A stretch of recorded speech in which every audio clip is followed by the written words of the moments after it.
uyabona mlaleli, umculo wasemzansi, umculo wase-South Africa, umculo wasekhaya munandi ngalendlela ukuthi ukuthatha ukubeke, ukuphilisa emhlabeni ongawazi, ongazi ufike kanjani kuwona.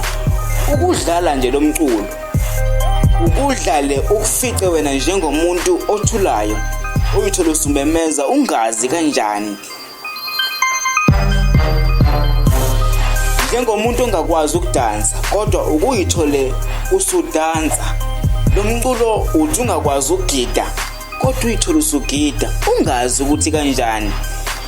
Yabona lana ngizama ukuchaza indlela amaciko ethu a-talented ngayo, indlela abanekhono ngayo, indlela abacikoza ngayo ngamaphimbo abo, indlela abacikoza ngayo uma bebhala ingoma ngepeni nephepha.